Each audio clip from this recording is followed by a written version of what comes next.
En lo profundo del corazón de Alaska, a varias millas de cualquier carretera importante, se encuentra un pequeño pueblo llamado Hemlock Pass, un lugar pintoresco enclavado entre montañas nevadas, lagos congelados y densos bosques de abetos. A simple vista parecía el destino perfecto para vacacionar. Cabañas acogedoras, una pista de esquí de nivel internacional, auroras boreales danzando sobre un cielo cristalino. Pero había algo más.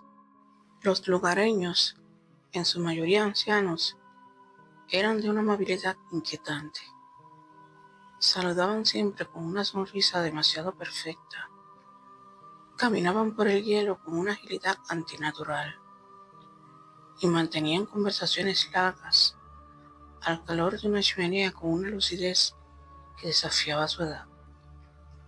La mayoría de ellos superaban los 80 años, aunque no lo aparentaban en absoluto. Fue en diciembre del 2023 cuando comenzaron a llegar turistas más jóvenes, buscando aislamiento, nieve virgen y un descanso del mundo. Un matrimonio joven de Seattle con su hija de 7 años, un grupo de universitarios de Anchorage, 2 mochileros europeos, ninguno regresó jamás.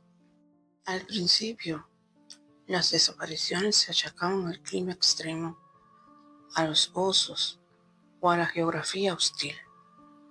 Pero había algo más, algo que no cuadraba. Las autoridades locales apenas investigaban. Decían que era normal en estas tierras, y quienes preguntaban demasiado, como el sargento Mitchell, en 2021, simplemente renunciaban y se mudaban sin dar explicaciones. Eva Turner llegó a Hemlock Pass una tarde de octubre, con el cielo cubierto por nubes grises y una nevada ligera que silenciaba los sonidos del bosque. Su abuela Margaret la había llamado meses atrás diciendo que necesitaba ayuda. No era una petición común. Margaret era testaruda y autosuficiente, incluso a sus 82 años. La casa de la abuela estaba en la ladera de una colina, con vista al pueblo. Desde la ventana del ático se veía la pequeña plaza central, el ayuntamiento, la iglesia abandonada y más allá, la niebla permanente que se penteaba entre los árboles. Había algo hermoso pero inquietante en esa escena. Un silencio extraño, como si el tiempo mismo se hubiera congelado. Los ancianos del pueblo eran todos iguales, alegres, hospitalarios, con sonrisas que no alcanzaban los ojos. Algunos jugaban ajedrez en la plaza, otros tejían o cantaban viejas canciones. Nadie parecía tener familia fuera de Hemlock Pass, y todos, sin excepción, parecían estar atrapados en un cuerpo mucho más joven de lo que les correspondía. Eva Turner era escéptica por naturaleza, racional, pero incluso ella no podía ignorar ciertos detalles. No había cementerio en el pueblo. La carne del mercado local venía en envases sin etiquetas ni marcas. Los ancianos jamás salían de día cuando había sol brillante. Las ventanas de muchas casas estaban selladas desde adentro con madera vieja, y por las noches la niebla descendía de las montañas como una manta viva, cubriéndolo todo, y entonces comenzaban los ruidos. Eva lo notó la primera semana. El señor Harrock, de 90 años, cargando sacos de leña como si tuviera 40. La señora Greeley, de 87, esquiando colina abajo sin esfuerzo. El viejo rector del pueblo cantaba con una voz más fuerte que la de un joven de conversatorio. No era natural. Un día Preguntó por el cementerio para visitar la tumba de su abuelo. Su abuela cambió el tema y cuando insistió, Margaret simplemente le dijo: aquí la gente no muere como en otros sitios, Eva. La niebla comenzó a bajar más temprano cada tarde. Era densa, como leche podrida, y traía consigo un olor metálico, parecido al de la sangre seca. Por la noche, desde el ático, Eva escuchaba pasos afuera, aunque la nieve no mostraba huellas al amanecer. Fue en la segunda semana cuando los extraños comenzaron a desaparecer. Una pareja joven de New York, recién casados, que alquilaban una cabaña al borde del lago, nadie los volvió a ver. La policía local dijo que probablemente regresaron antes de tiempo. Luego, fue un adolescente de Fairbanks que vino con su familia a esquiar. Salió a caminar solo y nunca regresó. Los padres gritaban, lloraban, pero los ancianos solo observaban desde la plaza, en silencio. Eva notó algo aún más extraño. Cada vez que alguien desaparecía, los ancianos parecían más vitales, sus ojos más brillantes, sus pieles más tersas, sus voces más llenas, como si se alimentaran de la juventud, como si robaran tiempo. Una noche, mientras registraba viejas cajas en el sótano de la casa de su abuela, encontró un diario escondido en una pared hueca. Estaba envuelto en cuero viejo, manchado. Pertenecía a un tal Nathaniel Darnell, un antepasado suyo de 1864. Las últimas páginas eran ilegibles, pero una frase se repetía: el pacto de Hemlock Falls debe cumplirse. Cada invierno, la sangre nueva. Eva decidió escapar. Empacó lo necesario y salió de madrugada, cuando la niebla aún no había bajado. Pero el camino de salida del pueblo parecía cambiar. El GPS fallaba, las señales desaparecían y cada desvío la llevaba de nuevo al mismo punto, al campanario derrumbado de la iglesia. Fue ahí donde lo vio, un círculo de ancianos, de pie, inmóviles. En el centro, una joven desaparecida, suspendida en el aire, con los ojos en blanco. La niebla se remolinaba en sus bocas, saliendo de sus pechos, como si su juventud estuviera siendo succionada. El señor Harriot se giró lentamente hacia ella, sus ojos ahora completamente negros. Estás aquí porque te llama la sangre de los Turner.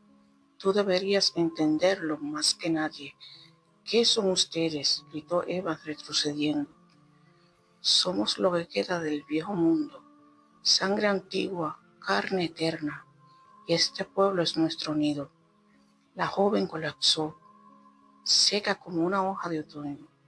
El círculo se disolvió. Nadie habló. La nieve los envolvió y se desvanecieron. Eva oyó, tambaleante, respirando el frío como puñales. Volvió a casa y enfrentó a su abuela. Margaret bajó la mirada. Finalmente habló con voz débil. Te traje porque ya no puedo resistirme. Tu sangre es fuerte, Eva. Quieren que continúes el pacto, pero tú puedes romperlo. Eva no entendía. Su abuela le entregó una carta antigua y un anillo de plata ennegrecida. Si lo llevas contigo y cruzas el paso por la colina este, cuando el sol esté en su punto más bajo, ellos no podrán seguirte. Era su única oportunidad. El día siguiente, mientras la niebla aún dormía, Eva subió por la colina este. El viento cortaba, los árboles gemían. A su espalda sentía la presencia de los ancianos. Ya no se escondía, corrían tras de ella, con garras, con rostros distorsionados por siglos de hambre. Pero Eva tenía el anillo, lo apretó con fuerza. Cuando cruzó la frontera del bosque, el sol atravesó las nubes justo a tiempo.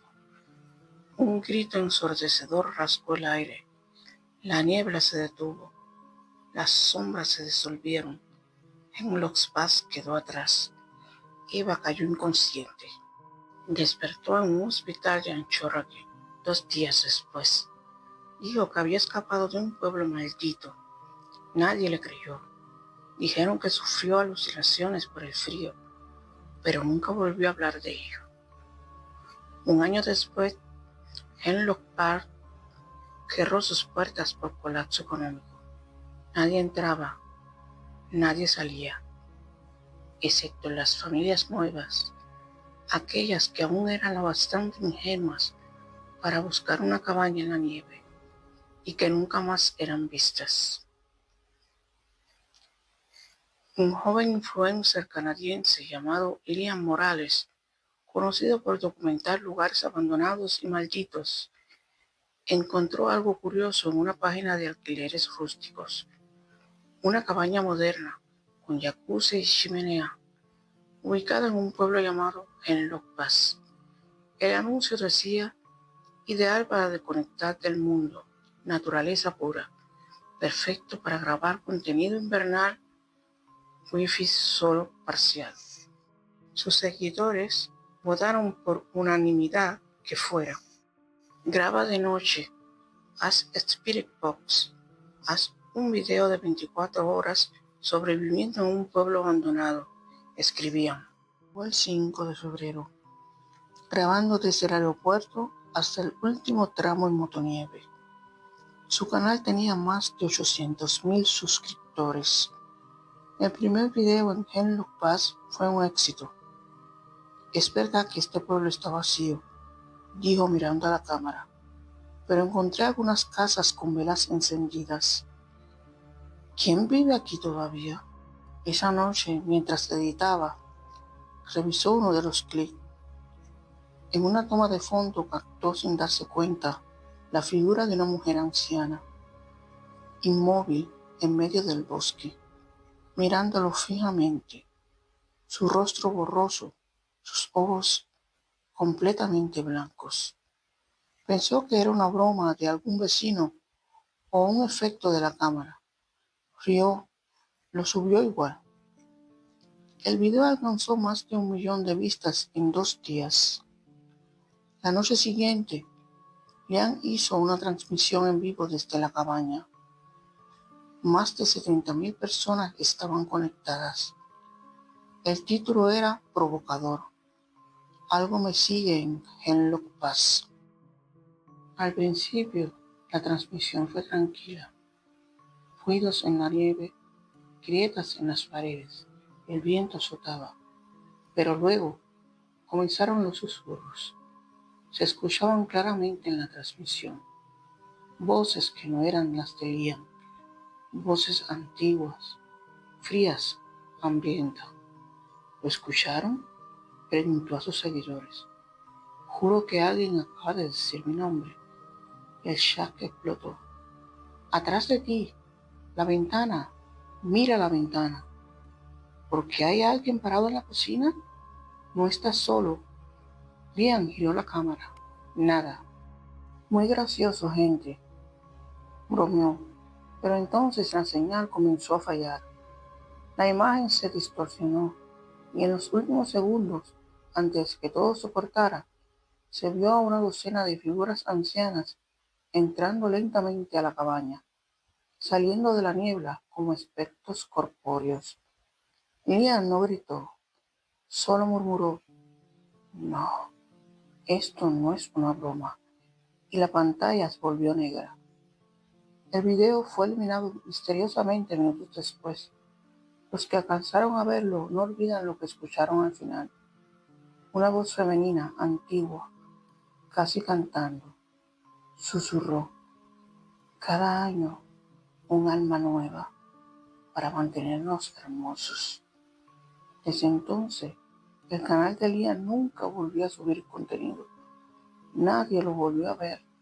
Y sin embargo, a veces, justo al amanecer, su cuenta aparece en línea, solo por unos segundos, sin videos, sin voz, solo una pantalla negra y una niebla espesa y se va acercando cada vez más a la cámara.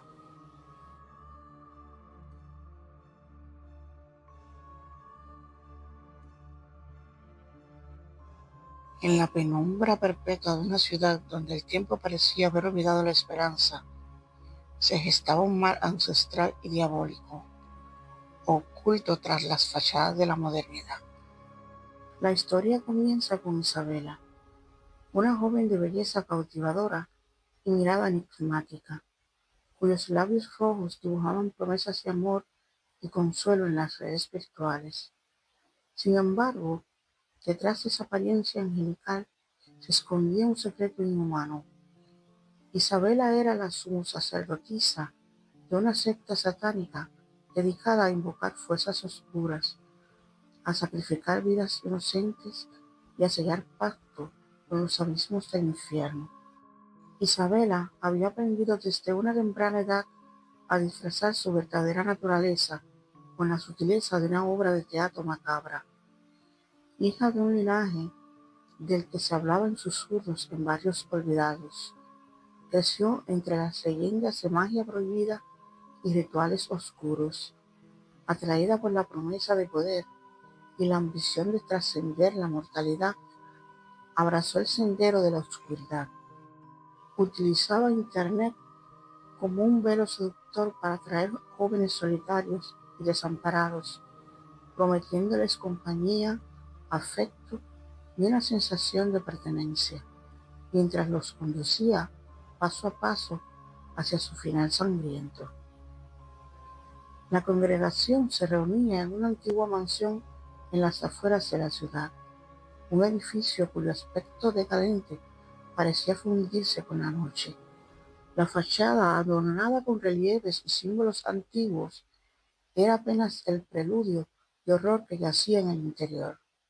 Al cruzar sus puertas, el ambiente se impregnaba de un olor inconfundible a humedad, cenizas y sobre todo a sangre vieja, un olor que recordaba pactos oscuros y pecados ímpidos. Los corredores, iluminados por candelabros temblorosos, estaban cubiertos de inscripciones en lenguas olvidadas, cada trazo una invocación a entidades que hablaban más allá de nuestra comprensión. Una noche de luna nueva, cuando la oscuridad parecía tragar la luz y las estrellas se escondían como cómplices del mal, la secta se reunió en el gran salón de la mansión. Los miembros, ataviados con túnicas negras, adornados con bordados rojos y símbolos arcanos, se alinearon en un círculo perfecto alrededor de un altar de piedra maciza, sobre el cual descansaban objetos rituales y velas dispuestas en un patrón inquietante. En el centro del círculo yacía el primer sacrificio, un joven cuya mirada, aún llena de esperanza, había sido robada por el engaño de Isabela. La atmósfera se tornó opresiva. El aire se volvía denso y vibrante, como si las mismas paredes del salón contuvieran un aliento maligno. Isabela, vestida con un manto de terciopelo que parecía absorber la poca luz que quedaba, emergió en el centro del altar. Su rostro, enmarcado por cabellos oscuros y sedosos, mostraba una expresión de fría determinación, mientras comenzaba a entonar cánticos en un latín deformado por el infierno. Su voz, al principio suave y seductora, se transformó en un eco demoníaco que resonaba en cada rincón del recinto. A medida que el cántico se intensificaba, el líder de la secta, un hombre cuya presencia emanaba un aura de implacable violencia, se adelantó al altar. Con paso ceremonioso y una mirada que mezclaba fanatismo con frialdad absoluta, empuñó una daga ritual ornamentada, cuyas inscripciones parecían palpitar con el latido de un corazón maléfico. La daga reflejaba la luz de las velas en destellos sangrientos, presagio de la brutalidad que estaba por consumarse. Con un movimiento meticuloso, el líder abrió la tela que cubría el pecho del joven. El sonido agudo del metal cortando la carne se fusionó con los sollozos apagados de la víctima y los cánticos que se alzaban como un grito colectivo de adoración perversa. Con una precisión escalofriante, la hoja se deslizaba abriendo la piel hasta revelar un corazón aún palpitante, atrapado entre las entrañas que suplicaban desesperación. La visión era de una crudeza sobrecogedora, venas retorcidas y músculos en tensión, todo bañado en una sangre carmesí que caía en finos hilos sobre el altar de piedra. El clima del ritual se alcanzó en un instante que desafió la realidad. Con una ceremonia ritualista cargada de violencia, el líder extrajo el corazón, sosteniéndolo con manos temblorosas pero decididas, en un acto sacrilegio que desafió toda lógica humana. Se acercó lentamente y mientras la congregación entonaba un clamor demencial, llevó el órgano a sus labios.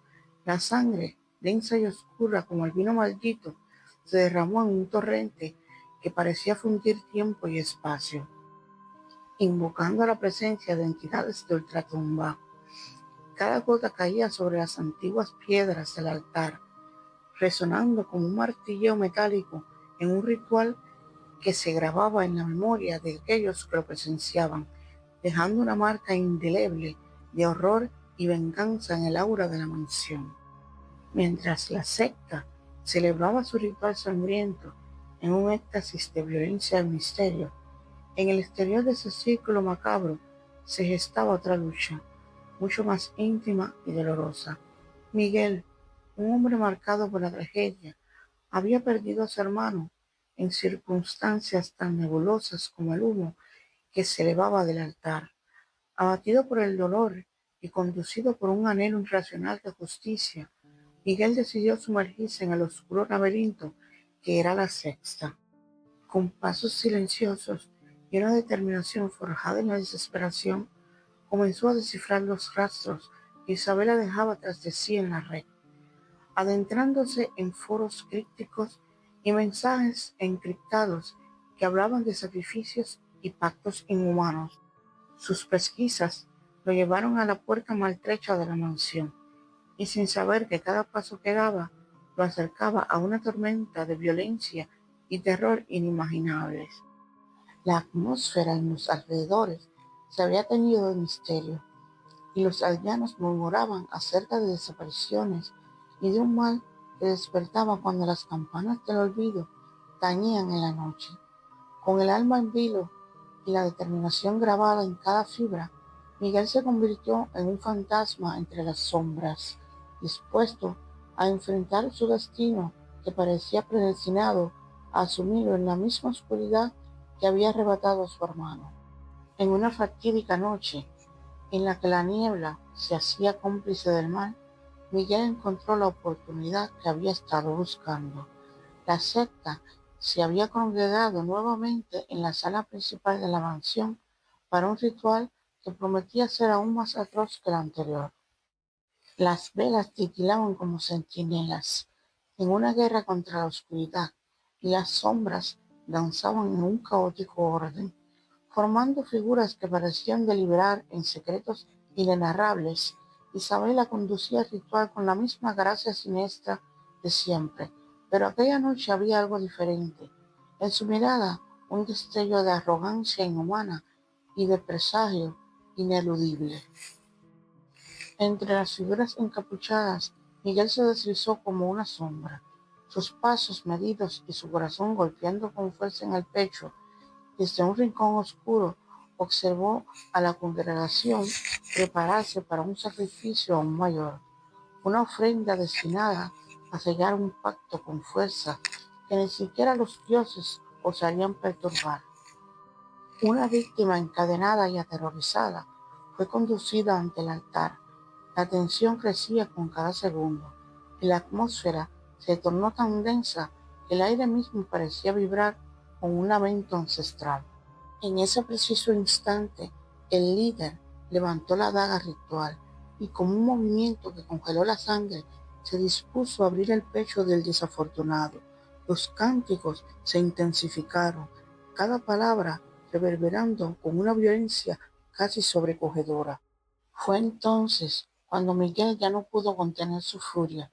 Con una fuerza desesperada, irrumpió en el círculo sagrado, desencadenando una lucha que se tornó en un torbellino de violencia y caos. Golpes, gritos y el choque de voluntades se confundieron en una vorágine sangrienta, mientras los seguidores intentaban reprimir la traición desde adentro. Miguel liberó a la víctima, cuyos ojos reflejaban un terror primitivo, e incendió un fuego descontrolado que devoró en cuestiones de minutos la estructura maldita. Las llamas se alzaban altivas, consumiendo paredes y secretos por igual, mientras la mansión se convertía en un infierno terrenal. El rugido del fuego se mezclaba con los gritos de desesperación y la cacofonía de rituales interrumpidos, creando una sinfonía de apocalipsis. En medio del caos, Isabela, con la mirada fría y desafiante, desapareció entre las sombras, dejando tras de sí un rastro de misterio imposible de borrar.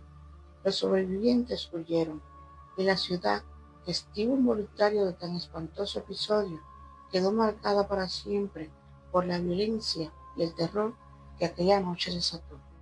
Miguel, herido y con el corazón encogido por la pérdida y la rabia, apenas logró escapar de las llamas.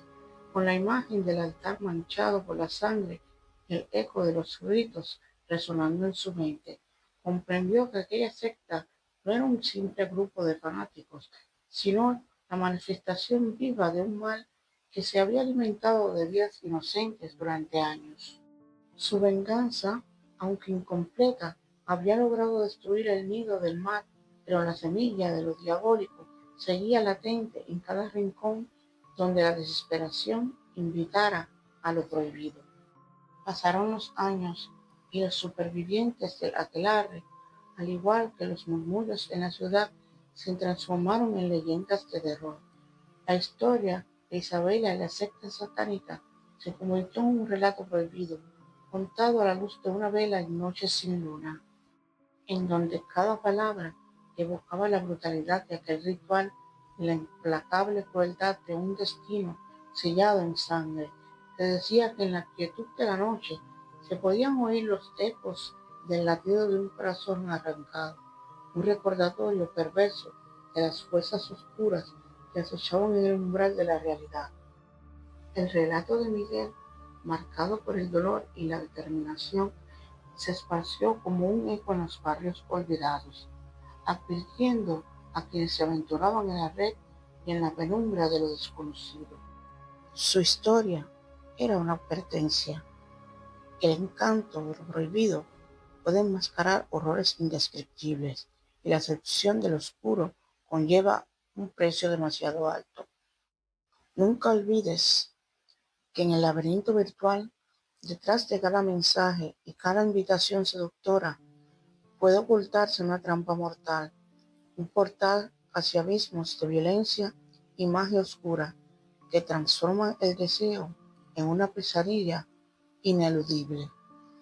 Queda el legado de aquella noche infernal, un recordatorio impercedero de que el mal se viste de belleza y misterios para engatusar a los incautos, y que la venganza, aunque a veces necesaria, no borra la marca del horror que deja la verdadera maldad. Mantente alerta, investiga y sobre todo protege tu alma, pues en un mundo donde lo prohibido susurra tentaciones, la línea entre el deseo y la condena es tan delgada como el filo de una daga ritual. Los investigadores nunca pudieron explicar lo que ocurrió en la quebrada de Santa Ana, un paraje boscoso y desolado al norte de Mendoza, Argentina. En el 2018, 4 amigos desaparecieron durante una excursión de senderismo. Solo 2 fueron encontrados. Lo que dijeron no coincidía con ninguna enfermedad mental conocida, pero había patrones, palabras repetidas, días exactos, dibujos similares.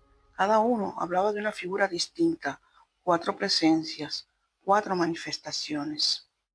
Y todo comenzó con un cuadro.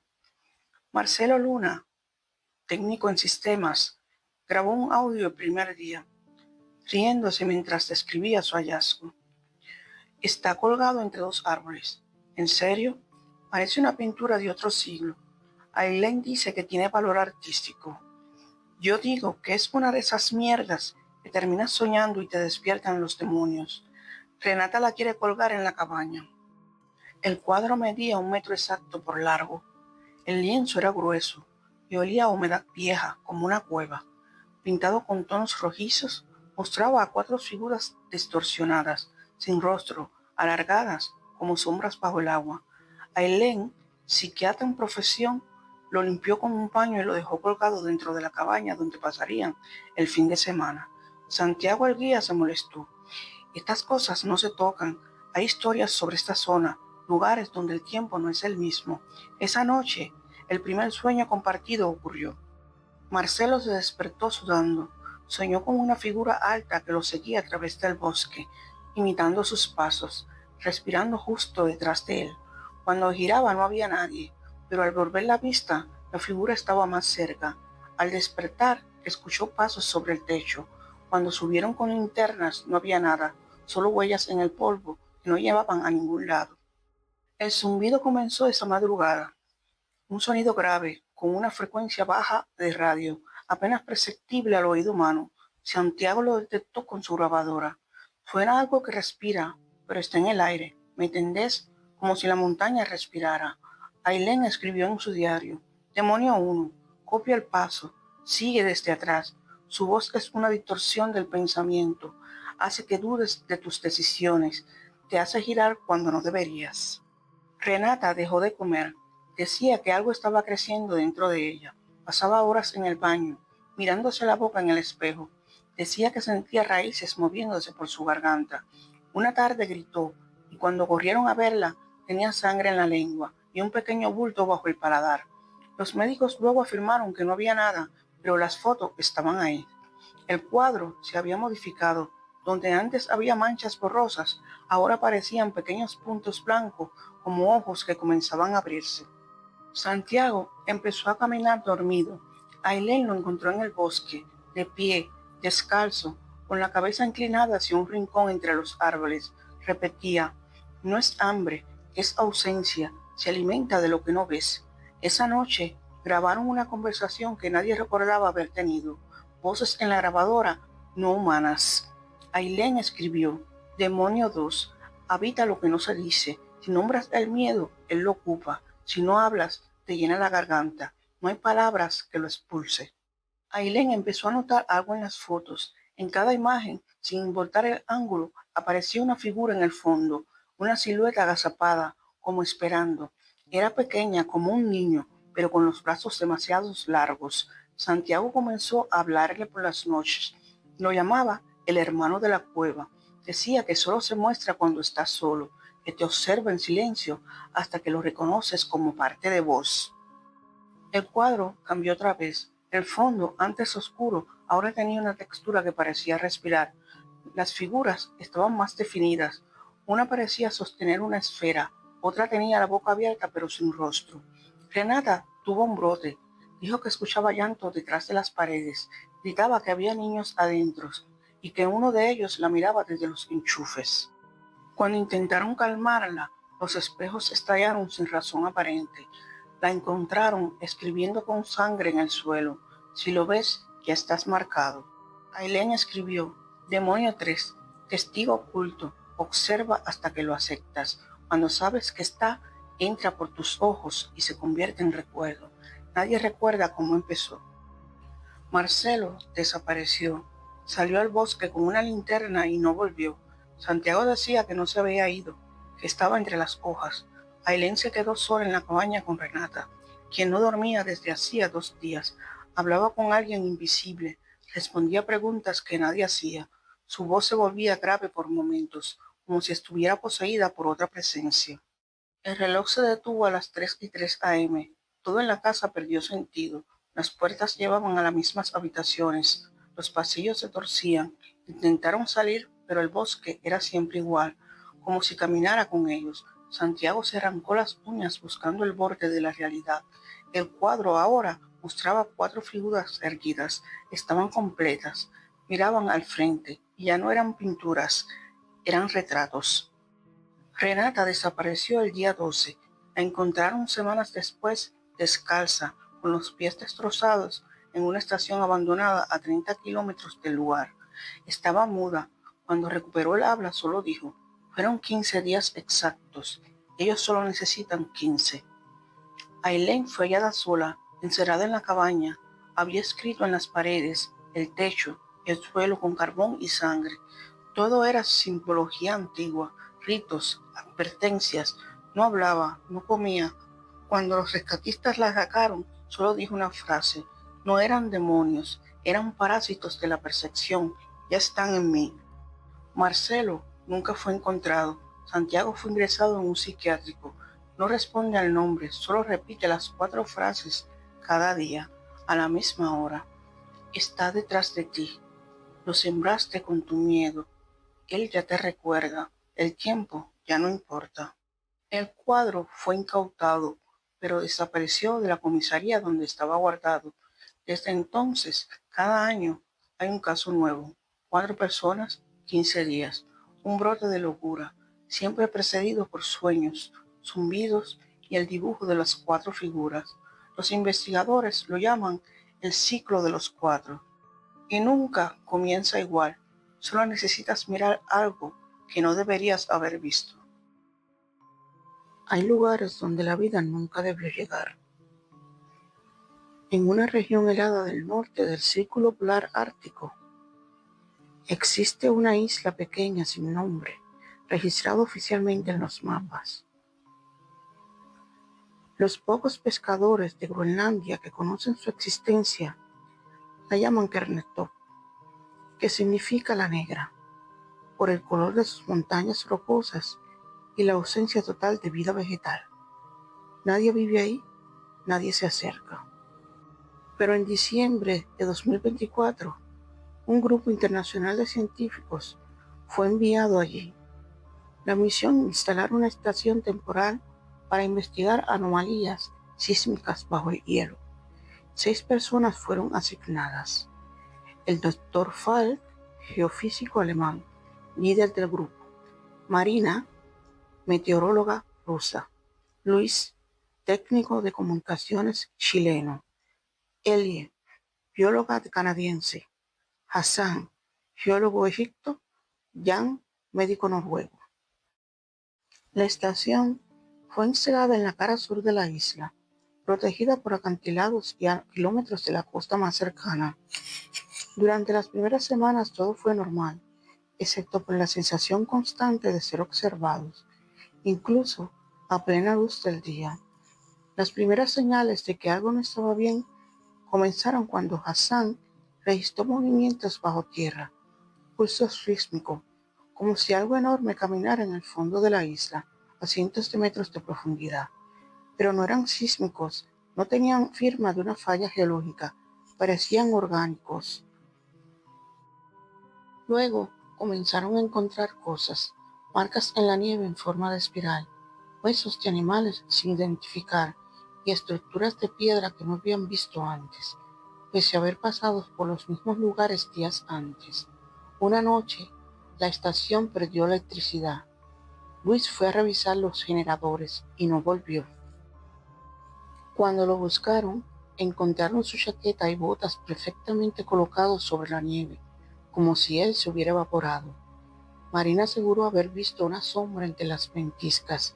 No corría ni volaba, se deslizaba como una mancha, como una cosa sin forma definida. Cuando lo dijo, la radio explotó. Después de eso, Elie dejó de hablar. Se quedaba horas mirando por la ventana hacia el hielo, murmurando un idioma que no era el suyo ni de ningún otro. En sus escritos comenzó a dibujar un símbolo repetido, una especie de círculo rodeado por garras o raíces. Jan, el médico, intentó sedarla, pero antes de que pudiera inyectarla, Elie le arrancó la oreja con los dientes y se escapó desnuda hacia la tormenta. Nunca la encontraron. La locura se apoderó del grupo. Falk y Hassan quisieron huir en las motos de nieve, pero la brújula giraba en círculos. El GPS marcaba coordenadas imposibles El paisaje parecía cambiar. Las rocas no estaban donde antes, los caminos desaparecían, la isla los estaba aislando, transformando. De noche oían susurros bajo el suelo, voces, risas suaves y una respiración lenta y profunda que venía desde el centro de la isla, como si algo enterrado durante siglos estuviera despertando. Días después, solo Falk y Marina quedaron con vida. Encontraron un túnel natural en el hielo, recién abierto por los temblores. Bajaron con linternas, siguiendo el eco de sus nombres que alguien o algo repetía con una voz distorsionada. Al fondo encontraron una cámara gigantesca, circular, con paredes cubiertas de símbolos antiguos, inhumanos, y en el centro algo enorme, una forma oscura, atrapada bajo una capa delgada de hielo transparente. No tenía ojos ni boca, pero sentían cómo los miraba. Su forma no podía descubrirse. Era como mirar un vacío vivo. Falk cayó de rodillas, sangrando por los oídos. Marina lo intentó arrastrar hacia la salida, pero la criatura comenzó a moverse bajo el hielo. El hielo se resquebrajó. La siguiente escena que se conoce es la grabación de un satélite que captó a Marina, sola, caminando sobre el hielo hacia el mar, sin ropa, sonriendo. Sus ojos eran completamente negros. Semanas después, un equipo de rescate llegó a la isla. No encontró nada, ni la estación, ni los cuerpos, solo marcas espirales en la nieve y símbolos tallados en las rocas. La isla no aparece ya en los mapas modernos, como si algo lo hubiera borrado del mundo. Pero hay un archivo, un solo video de 8 segundos, recuperado de un satélite de comunicaciones. Se ve el rostro de Falk cubierto de sangre, hablando directo a la cámara. El ser que está aquí no es de este mundo, no es demonio, ni Dios, ni bestia. Es anterior al lenguaje, anterior a la forma. Dormía y nosotros lo despertamos. No quiere matarnos, quiere deshacernos, borrarnos de la historia. No busquen esta isla, no pisen este suelo, porque donde hay vacío, Él respira. Hay hoteles que no deberían volver a ver, lugares que deberían ser demolidos hasta los cimientos, quemados, olvidados. Pero el Hotel Soria Real reabrió en 2023, después de casi 30 años cerrado por problemas estructurales. Según decían, nadie hablaba de los 7 suicidios ocurridos en la misma habitación, la número 6. Yo era periodista, ahora no sé qué soy, quizás otra víctima más, pero lo que viví en esa habitación no es algo que se pueda explicar, solo sobrevivir si tienes suerte. Fui con la intención de hacer un reportaje sobre hoteles malditos. Llevaba cámaras, grabadoras, sensores de movimientos. Estaba solo. Me dieron la habitación 8, pero supe que no era casualidad. La 6 no estaba en el registro. Y aún así, durante la primera noche, escuché golpes suaves. Toc, toc, toc. Siempre de 3 en 3.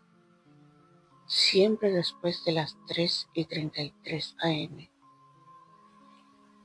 Cuando me asomaba al pasillo, no había nadie. En la segunda noche, algo cambió. Me desperté con la garganta seca. Fui al baño y mientras bebía agua del grifo, lo vi. El espejo estaba empañado y sobre el bajo alguien había escrito con un dedo: no entres a las 6. Me reí.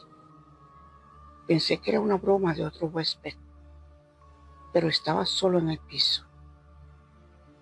Volví a la cama. Entonces sonó la alarma de mi teléfono. Una notificación de cámara activada. Movimiento detectado. Habitación 6. No había cámaras allí. Y aún así, el video mostraba algo. Era una grabación nocturna, como si yo lo hubiera hecho desde dentro de la habitación 6. La cámara giraba lentamente y enfocaba una figura inmóvil en la esquina, de espaldas, con el cuello torcido en un ángulo imposible. Y entonces giró la cabeza hacia la lente. No tenía ojos, solo 2 cavidades húmedas, y sonreía. Cerré el teléfono, pero ya no podía moverme. Sentía un peso en el pecho, una presencia, un frío que entraba por mis oídos, como si alguien respirara desde adentro. La tercera noche ya no dormí, solo observé. A las 3:33 exactas se escucharon pasos en el pasillo tapiado, pero no eran normales. Arrastraban algo metálico, algo que raspaba el suelo. Luego, una voz suave, apenas un susurro, llegó desde las paredes. Yo salí. Ahora entras tú. Y la pared crujió. Una parte del tabique se cayó sola, revelando un hueco angosto que conducía a una puerta negra, sin número al final. Si lo adivinaste, era las 6. No podía evitarlo. Caminé hacia ella, con la linterna temblando. La manija estaba fría, mojada. La giré. Dentro no había muebles, solo una silla en el centro y alguien sentado, de espaldas. Me acerqué lentamente. La figura se movía apenas, como si respirara. Cuando me acerqué lo suficiente, habló con mi voz. Tú me dejaste entrar. Y entonces se giró. No tenía rostro, solo piel lisa, húmeda, salvo por una boca cocida con alambre oxidado. Grité, salí corriendo, pero el pasillo no terminaba nunca. Y detrás de mí los pasos. 1, 2, arrastrando. Volví a mi habitación como pude. Grabé todo. Subí los videos a la nube. Al amanecer, el hueco en la pared había desaparecido, como si nada hubiera pasado. Me fui, no sin antes revisar las cámaras una última vez. En una de ellas, grabada desde afuera de mi puerta mientras yo dormía, se ve como alguien idéntico a mí sale de la habitación a las 3:33 y entra a las 6 sin miedo. Pero yo nunca salí de esa cama. Hoy a veces me despierto de madrugada y siento que alguien me observa desde la esquina del cuarto, siempre a las 3:33. Y cuando me miro al espejo, ya no soy del todo yo. Han pasado 6 meses desde que salí del Hotel Soria Real, o eso creía. El problema es que desde entonces, la habitación 6 me sigue apareciendo y no importa dónde esté. Primero fue en un motel de carretera en Portugal. Una noche cualquiera, cansado, entré a dormir sin pensarlo. Me dieron las 4, pero al subir las escaleras, la puerta del fondo decía 6. La misma pintura gastada, la misma cerradura oxidada. Me congelé. No entré. Me fui esa misma noche. Lo peor fue comprobar al día siguiente que ese hotel solo tenía 5 habitaciones. Las 6 no existían. Luego fue en casa de mi madre. Ella vive sola desde que papá murió. Me quedé unos días con ella para asegurarme de que estuviera bien. Una noche, mientras bajaba al sótano a buscar vino, lo vi. Una puerta en la esquina que nunca había estado ahí, negra, moho en los bordes, cerradura antigua, y sobre ella, clavada en madera, habitación 6. Mi madre no la veía. No importaba cuánto le señalara. ¿Qué puerta, hijo? ¿Qué habitación? No podía verla, pero el perro sí. Se negaba a bajar, ladraba, lloraba, y esa noche se arrojó por las escaleras del pánico. Murió horas después. He cambiado de ciudad 3 veces. He alquilado apartamentos sin sótanos, sin pasillos largos, sin habitaciones extras, pero igual aparece. A veces en sueños, a veces en reflejos y a veces en llamadas perdidas desde un número sin origen que solo dice 3:33. Habitación 6 está abierta. Una noche en Barcelona, el ascensor se detuvo solo entre los pisos 3 y 4. Las luces se apagaron y al volver, la pared metálica del fondo tenía una puerta dibujada con sangre. Cuando intenté golpearla, del otro lado me golpearon a mí. Sentí que algo me arrastraba. Logré salir antes de desmayarme. No estoy loco. He buscado a otras personas. Encontré a 3 más. Una mujer que la vio en un hospital abandonado. Un tipo que encontró a las 6 detrás de una pared falsa en su oficina. Y un joven que afirma que su espejo de baño lo lleva ahí cada noche si lo mira después de las 3:33. Nos reunimos en línea, intercambiamos fotos, notas, grabaciones. Una noche todos soñamos lo mismo. Una figura con mi cara, sin ojos, caminando por un pasillo eterno hacia la puerta de la habitación 6. Y todos, uno por uno, abríamos la puerta con gusto. El joven desapareció hace 2 semanas. La mujer se arrancó los ojos en su casa. Y el otro me envió una foto antes de suicidarse. Un cuarto oscuro con una silla vacía y en la pared escrito con uñas. Entramos hace mucho, solo que ahora recuerdas. Últimamente ya no tengo sueños, porque siento que nunca despierto del todo. Todo está más frío. Los relojes se detienen a las 3:33. La sombra que proyecta mi cuerpo al caminar no me sigue como antes. A veces se queda quieta, a veces se va.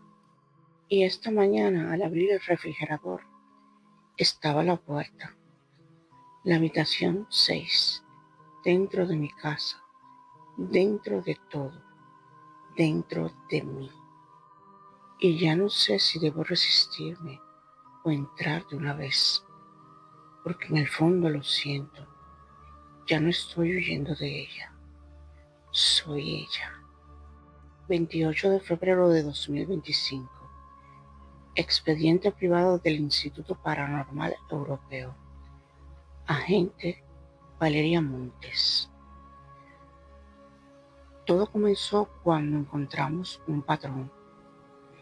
Múltiples casos de desapariciones y suicidios, conectados por una misma coincidencia absurda.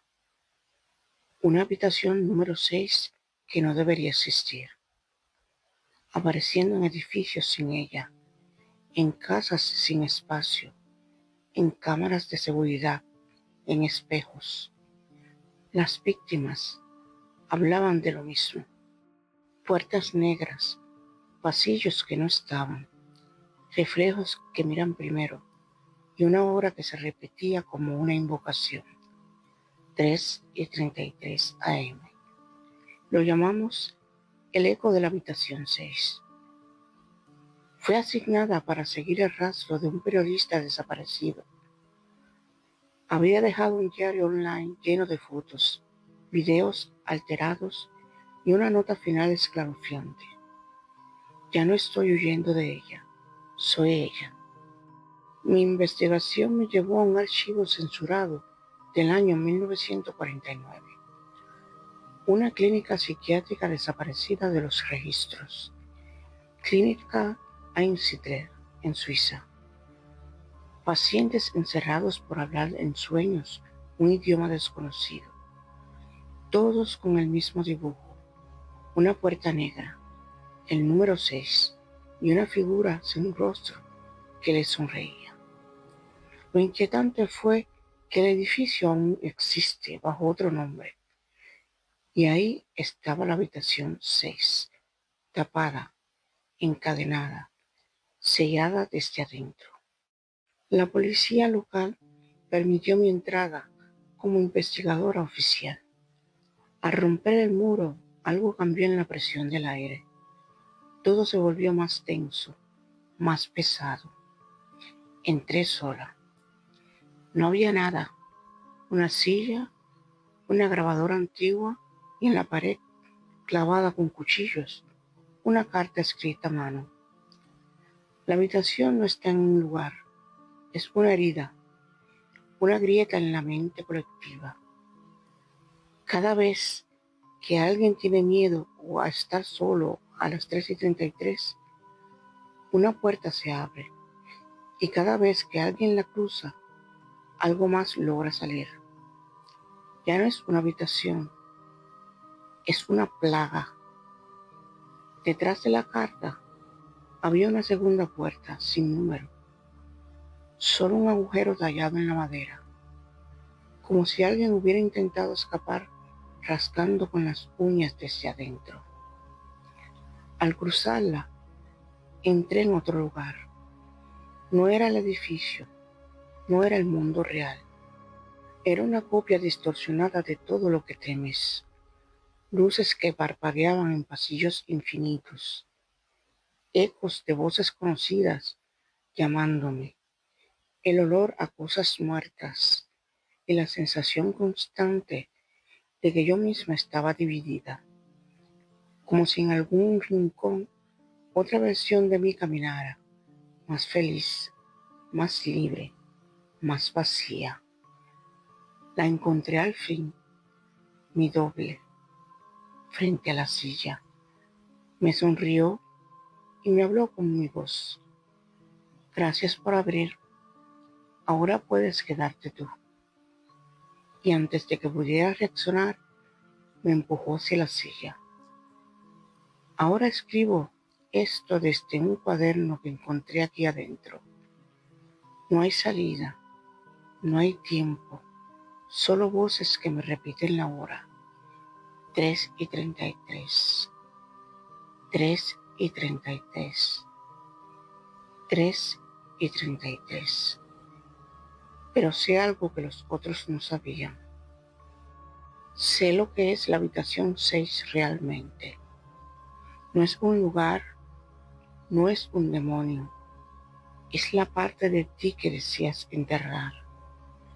La versión que no duerme, que no ama, que no siente. Y si alguna vez la ves, si un día una puerta aparece donde no debe, no la abras, no escuches y por sobre todo, nunca mires quién está sentado en la silla, porque podrías verte a ti sonriendo con los ojos vacíos.